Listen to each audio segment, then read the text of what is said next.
Thank you, devotees. We're reading 5.29. Prabhupada is concluding the summary of fifth chapter in the last paragraph. This fifth chapter is a practical explanation of Krishna consciousness, generally known as Karma Yoga. The question of mental speculation as to how Karma Yoga can give liberation is answered herewith. To work in Krishna consciousness is to work with a complete knowledge of the Lord as the predominator. Such work is not different from transcendental knowledge. Direct Krishna consciousness is Bhakti Yoga, and Jnana Yoga is a path leading to Bhakti Yoga. Krishna consciousness means to work in full knowledge of one's relationship with the Supreme Absolute Truth. And the perfection of this consciousness is full knowledge of Krishna, of the Supreme Personality of Godhead. A pure soul is the eternal servant of the, as his fragmental part and parcel. I am in a very nice festival called Tana Festival with amazing devotees coming from Atlanta, Krishna Life. So they distribute books every day. So Prabhupada is writing the purport. Krishna consciousness means to work in full knowledge. So the Krishna consciousness doesn't mean to sit silently and stop all activities. So you're working from morning to night, right? From morning 4 o'clock to night 9:30, 10 o'clock. And he was just telling me how they take bath just in rivers. Sometimes they just sleep in the vans. Sometimes they take bath in Walmart. And that's their life, right? Day in and day out, to eradicate this ignorance that people have. So to be in Krishna consciousness means not to cease activities. It is to arouse ourselves with the realization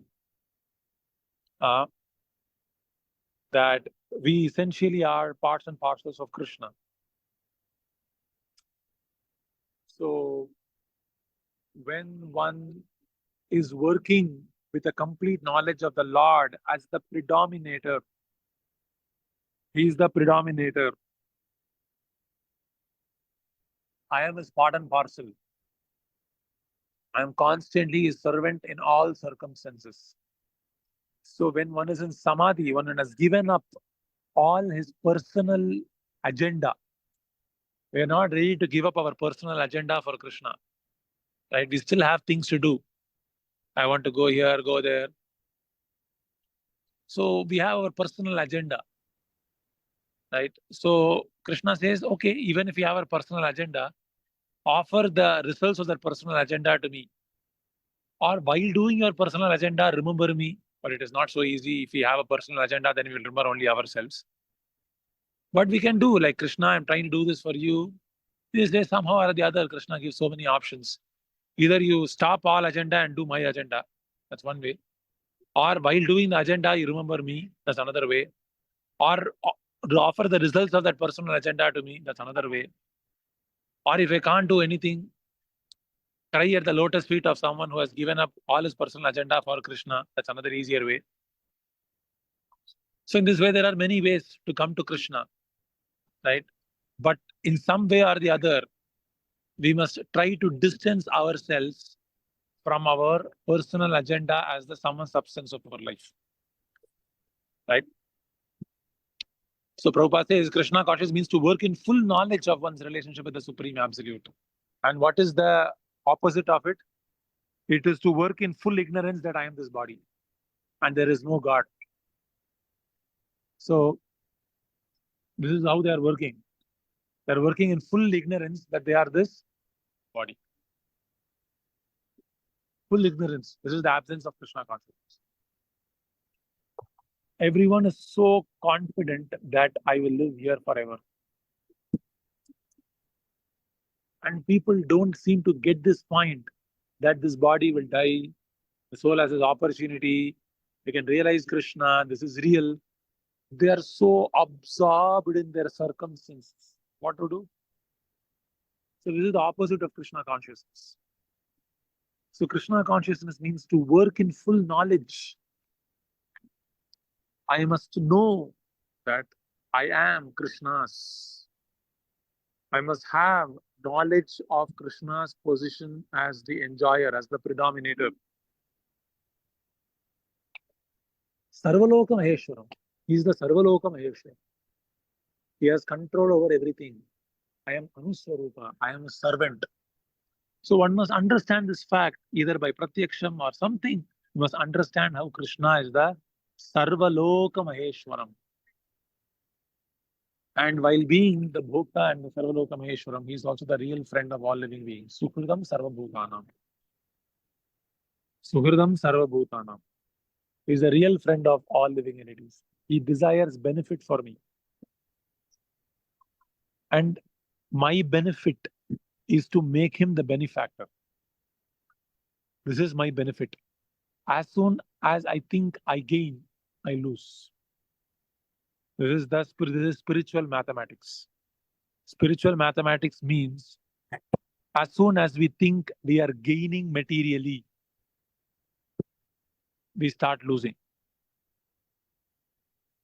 And what is positive spiritual mathematics? As soon as we want to benefit Krishna, we gain. This is spiritual mathematics. So try work very hard for yourself, or this body will cheat us. So everyone is under this illusory mathematics. I will satisfy myself, I will be happy. You see? So Prabhupada is saying, the spirit soul is a pure, eternal servant of God as his fragmental part and parcel. He comes into contact with Maya due to desire to lord it over Maya. And that is the cause of his many sufferings. As long as he is in contact with matter, he has to execute work in terms of material necessities. Krishna consciousness, however, brings one into spiritual life even while one is within the jurisdiction of matter, for it is an arousing of spiritual existence by practice in the material world. We can arouse our spiritual existence. Arouse our spiritual existence.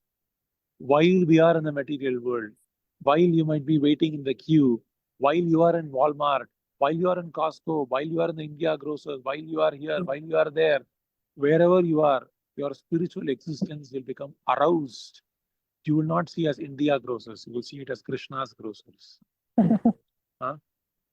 You will not see it as Telugu Association of North America, and I'm sitting in this beautiful festival, not beautiful festival, of course, big festival. So we will see this is Krishna's association. Everyone is actually Krishna's part and parcel, and everyone is trying to lord over this material world. So we'll come to this realization actually. So the more one is advanced, the more he is freed from the clutches of matter.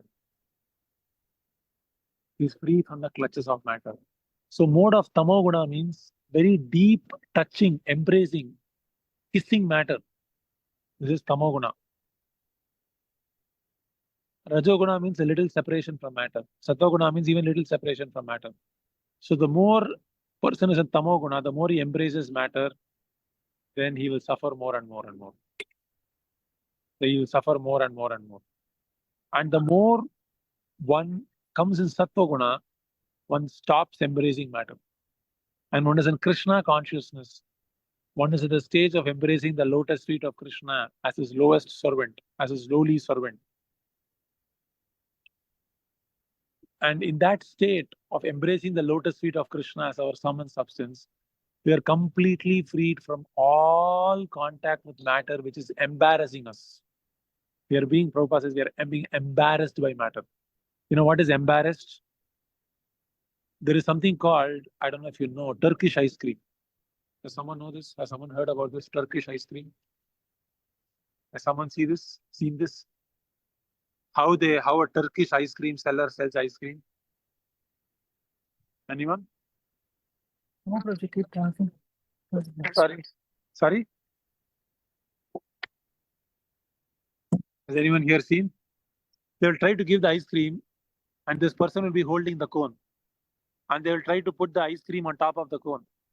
And immediately they will take it away. And he'll again give his cone. Again he'll put the ice cream. But this time again it will go away. In this way, he will trick him for at least 2, 3, 4, 5 minutes. So this person who's holding the cone, he feels so embarrassed.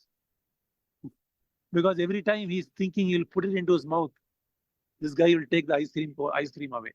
And he will be standing like, gaping in wonder what's going on. So similarly, we are also being embarrassed because I want to enjoy and it is not going away. So the more I want to enjoy, I'm being embarrassed by this material world. Everyone is being embarrassed and insulted by this world. But in Tamil, they say, "Keela vizhundhalum meesela mannotla." After even falling so much down, right, we are acting as if we are successful. We are not realizing I'm being embarrassed by anxiety. I'm being embarrassed by fear. One little success I get, one little promotion I get, one little hike I get, one vacation I get, or something, I feel I'm successful. But 1,000 slaps I'm getting, I don't realize what is wrong. Why am I being embarrassed? Who am I? Now, Prabhupada wanted to cry somewhere. Seeing this, Prabhupada saw the situation of this world and he wanted to cry somewhere. And he cried about the situation in the Bhagavad. He cried, why are people not taking to Krishna consciousness? My dear fools, take this as your heart and soul. So this is the message of Srila Prabhupada. He's crying in the purports of in the Bhagavatam that this is the most urgent necessity of our life. And Prabhupada is continuing, the Lord is not partial towards anyone. Everything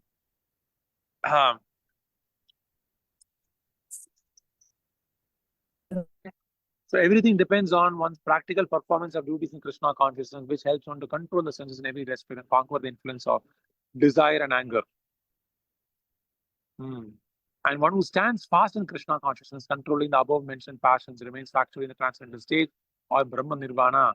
The eightfold yoga mysticism is automatically practiced in Krishna consciousness because the ultimate purpose is served. There is a gradual process of elevation in the practice of yama, niyama, asana, pranayama, pratyahara, dharana, dhyana, and samadhi. But these only preface perfection by devout service, which alone can award peace to the human being. It is the highest perfection of life. So what should I know? I must know Krishna is my dear friend. I must know I am not the Lord. My natural position is that I am a servant. I cannot take anything from here. I cannot gain anything in this world. There is nothing called a loss in this world. Whatever people are lamenting about as defeat in this world, a Krishna conscious person embraces it as great fortune. Because that is our real state. Whatever has to go away will anyway go away. Whatever goes away will anyway go away. Right? We're afraid that my son should not leave me. He must always be at my house. That means he's capable of leaving me at some point. He's not. So whatever will leave us, whatever can leave us, will anyway leave us, for sure. It's only a matter of time. So an intelligent person will understand that there is no gain in this world. There is no success. Actually, there is nothing called success in this world except Krishna consciousness. Because whatever we call success is gaining of either gross matter or subtle matter. Gross matter will explicitly go away, subtle matter will be embarrassed. Pride will be embarrassed, we will become embarrassed. When we are dying in our deathbed, we will become embarrassed. So gain of gross matter or gain of subtle pride or respect, everything will go away. So what is success in this world? There can be nothing gained in this world. You can't gain anything here. If you can't gain anything here, how can something be called success? How can something be called success? And every gain is attended by a loss. Where is success here? So the only success is to take to Krishna consciousness, right? To realize, recognize that Krishna is the Maheshwara. And he's our dear friend. He's waiting for me. He's so wonderful. He's so kind. He's so merciful. He's so sweet. He's so charismatic. So we must realize these pastimes of the Lord, come close to him, hear about him, namagana nartibhi, right? Sada namagane sadaruchi, avyartha kalatvam namagane sadaruchi. So let's not waste this valuable lifetime don't associate with non-devotees. You should not waste this valuable life. Read Srimad Bhagavatam. Take Srila Prabhupada's purpose as our life and soul.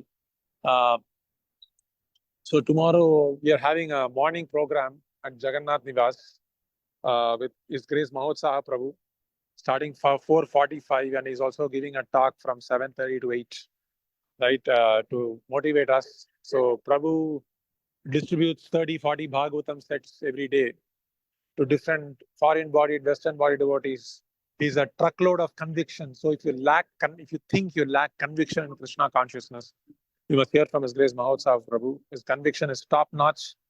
He gave a lecture to temple presidents in Delhi, temple presidents, Delhi temples, so many temples, because all the temples in India are waiting to hear his talk on, how to be so fired up, right? So if you want to become fired up, right, so you can get his association tomorrow. His Prabhu is staying at Jagannath Nivas. So you're all welcome to join the morning program, chant with Prabhu and hear his talk from 7:30 to 8.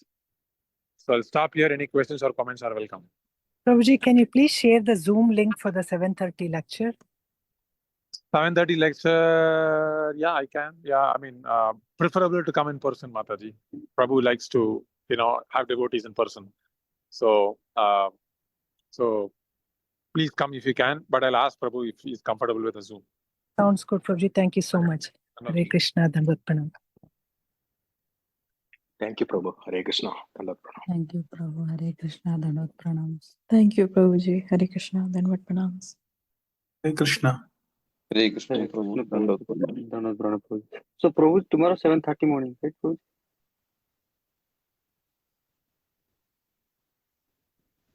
Could you repeat? So, tomorrow 7:30 morning, right, Prabhuji? Yeah, Prabhu is giving a talk on 7:30, yes, in Okay. Jagannath Nivas. Yeah. Thank you, Prabhuji. I'll try. Hare Krishna. Hare Krishna. Dandavat Pranam.